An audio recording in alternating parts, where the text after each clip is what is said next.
Good morning, good morning, good morning. May the 1st, 2024. And it's time to shake, rattle, and hum. Let's get with the program. Get you a little bit of this stuff right here. Some dark roast coffee. I prefer what's the name of the coffee that we have? Black Rifle. Yeah, Black Rifle. I was wanting to say just black, which is a kind of Black Rifle coffee, but I couldn't figure out Black Rifle instead of just black. But anyway, I like that. I also like community coffee, but it doesn't matter what your preference is. Get up and get you some and get your Bible. We're going to be back instead of Matthew 14, we're going to go over this morning and look at Mark's version of what happened when Jesus walks on the water. So go to Mark chapter 6. Mark chapter 6, as you guys kind of get yourself pulled together. I get myself pulled together. Let me see here. Swipe left. There we go. We got some, hey, Daryl and Elaine and Sonny B and Dez and Elaine and Shay and Jim Pennington and Brenda. Good morning. See all y'all. Emily, Buddy, Missy, Vanita, good morning, good morning. Rise and shine. Hey, Robbie. Yeah, pray for our college campuses, Miss Faye. Our kids have been indoctrinated, but I'm not going to throw all that off on the schools. They are certainly responsible for what they're teaching. And the management, the presidents, the board of trustees are responsible for the teachers that they put on staff. But let me tell you this, we're sending them there without an education at home. Without an education at home, they are not rooted and grounded in God's word and in truth before they get out there. And of course, the enemy is going to take advantage of an empty vessel. Hey, Jim Mathis. Hey, Pam McKinney, Bush and Tammy Mack. Good morning. Our world is in a heck of a mess, and the United States is coming apart at the seams. Hey, Chris. Hey, Kathy. That's why we need to stay vigilant in prayer. Keep the comm lines open. Hey, Monty. Hey, Tina. Good morning. What's up, my man, Jim Mathis? How you doing, buddy? Mary Joyce, good morning to you. And Gary Skipper, how's everyone on your side of the street? Your neck of the woods. What's up, Chris Miller? Hey, Miss Joyce. What's up, Bill? Good to see you. David Freeman. Yes, sir. Nanette, look at you, Nanette. Hey, Jesse. How you doing? Tolu, good to see you again. Tolu, you are steady and faithful. Good for you, Tolu. Good to see you. Hey, Susan. Yeah, the professors, it's pitiful.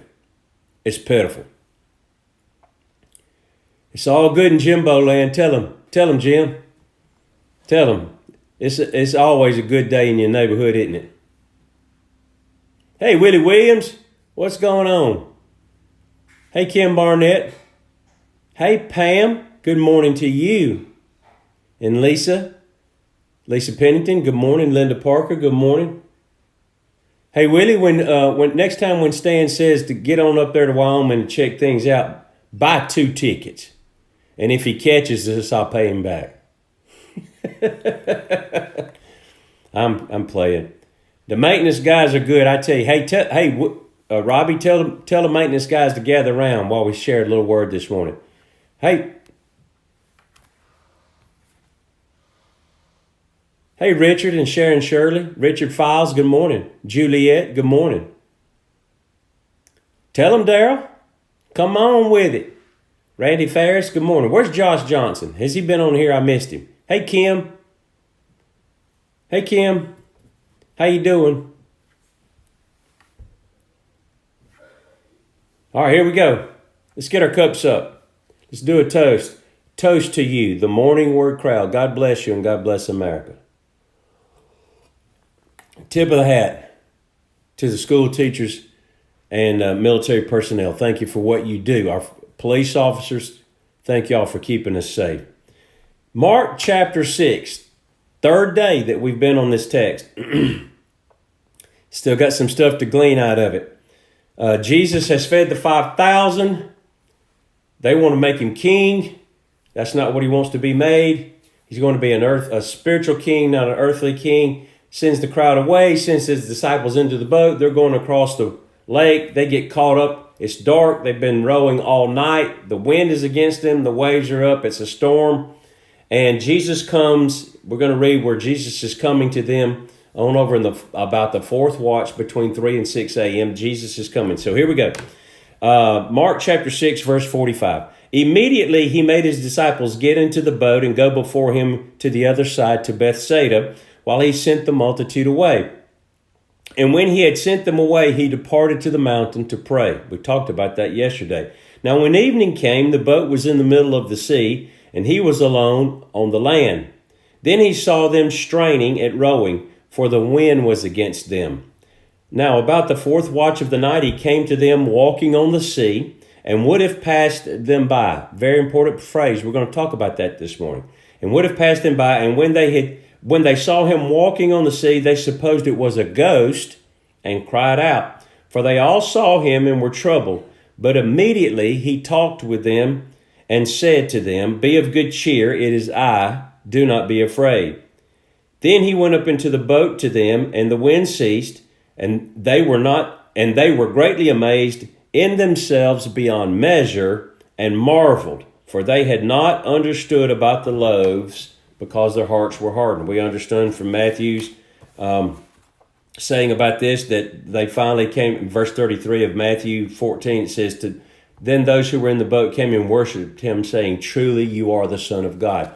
They finally got it. And it was just shortly after that Peter made the declaration that thou art the Christ, the Son of the living God. So here we have this scenario. And Jesus has sent them into this storm in a boat. And actually it wasn't a storm when he sent them out. It became a storm over time as it grew dark and the winds picked up and the waves started rolling and they were stuck. You know, the wind was against them. They're rowing. They're stuck. And we get like that in life at times. So it's dark. Jesus has been praying. Now he's done praying. And look at what it says. In verse 48, Then he saw them straining and rowing, for the wind was against them. Here's something that we need to see. And it's the morning word. And it's going to go both ways this morning. First, we're going to talk about seeing in the dark. Jesus can see in the dark. Okay? And I'm not just talking about the darkness of night. Of course, that was this situation here. But Jesus can see in the dark, meaning that when we think that things are happening to us in our life that Jesus is just not aware of, because if he was, he would do something about it, we feel like Jesus doesn't know. We feel like we have to inform him. Don't you see where I am? Don't you see what I'm going through? Don't you see how I feel?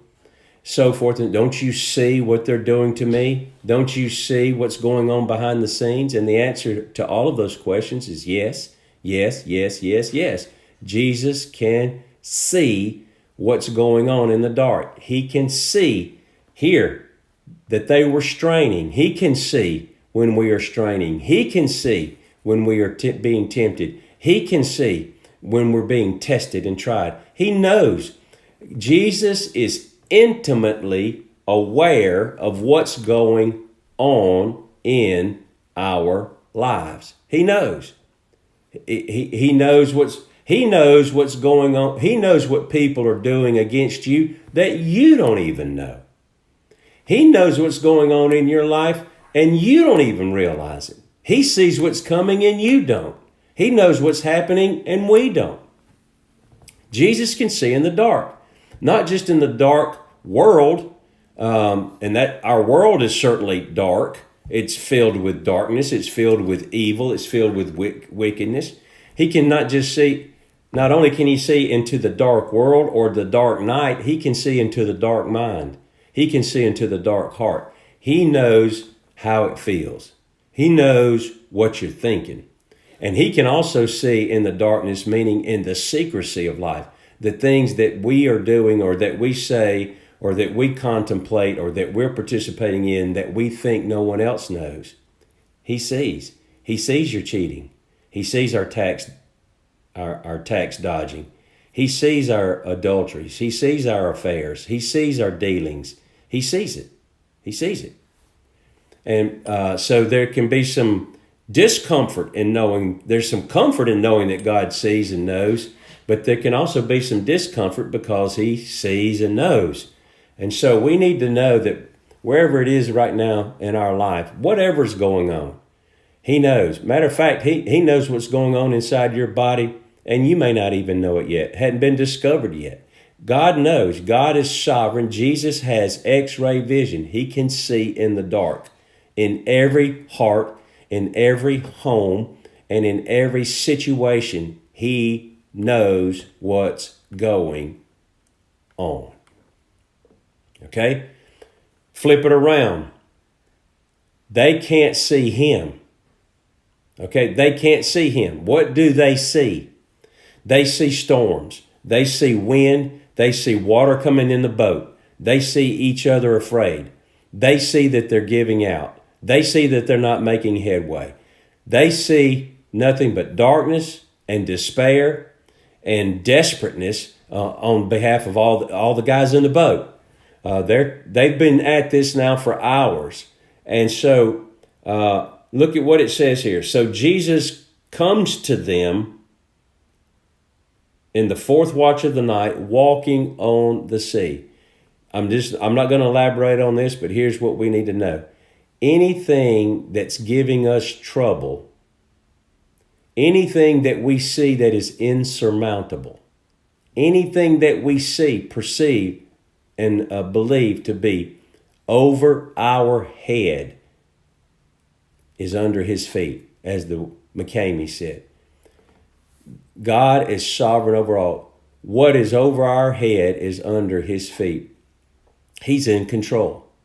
And they were in a desperate situation. And here comes Jesus. He's walking on the water. Now here's something else that we need to slide into this. This is what they were learning. This is part of the lesson that Jesus sent them out there for, so that they could understand this. He's the Son of God, and thus, with him, all things are possible. All things are possible. We have got to reclaim the supernaturalness of God. We have got to reclaim the supernaturalness of God. We've got to reclaim the awe and the expectation that our God is supernatural, that our God is not limited by science, by medicine, by economics, by education, or man's wisdom or knowledge. God's not limited. God's not limited by the Democratic Party. God's not limited by Islam. God is not limited. He's not limited by the United Nations and that pitiful bunch. God's not limited by the Supreme Court. God doesn't need anybody's permission to do anything he wants to, anywhere he wants to, any way he wants to, anyhow he wants to. God is in control. And Jesus comes walking over that water. Now notice something here. It says he would, powerful message, I ask you to underline it, and he would have passed them by. What does that mean? He would have passed them by. Meaning that if they had not been looking, they would not have known, become aware of, or seen Jesus in their situation. You see, guys, I'm guilty. We're all guilty. We get into situations of life or seasons of life or things that are going on, things that are going on around us. And we simply do not look for Jesus in the middle of the situation.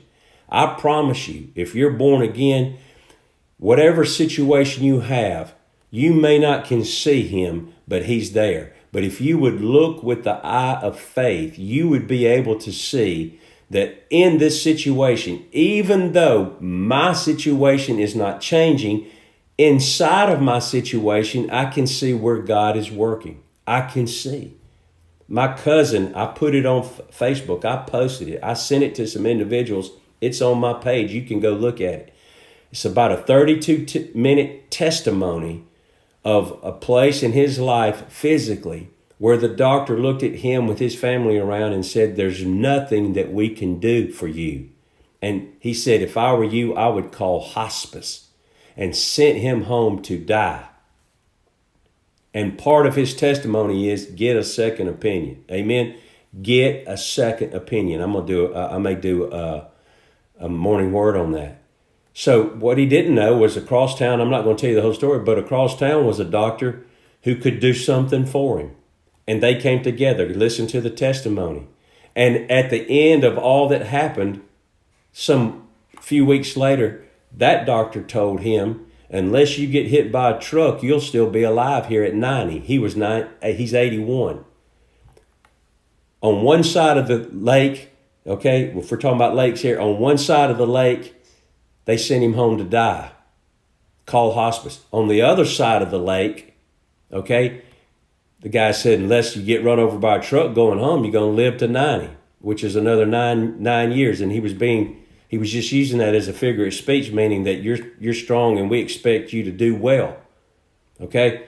And in the middle of that, my cousin could see how God was orchestrating things, how God had placed a doctor in his life, a daughter who said, I'm not going to keep doing this way, a doctor who had been working all his life on innovative therapies with regards to stents, and a hospital that God had put him in that was in the hometown that was right in close proximity, and a guy that was praying for him and people that were praying for him. And he could see in the middle of his situation, while as yet nothing had happened, he had not had the medical intervention yet, he could see. And matter of fact, he says in the testimony, you need to go watch it.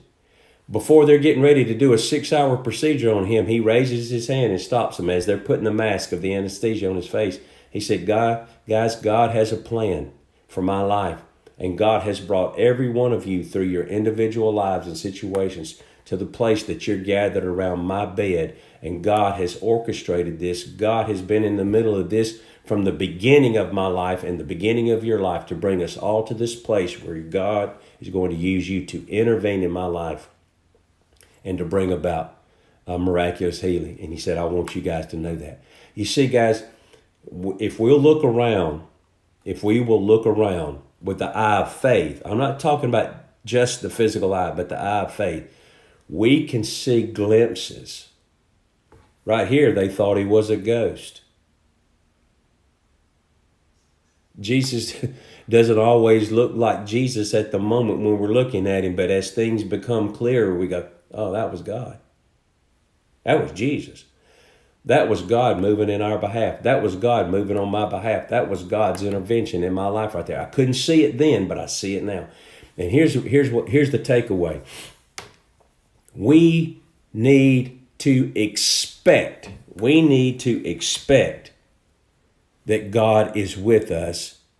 We need to know that God is with us and expect for God to move in our situation. Again, the disciples had lost sight of Christ, but they had not lost sight of him.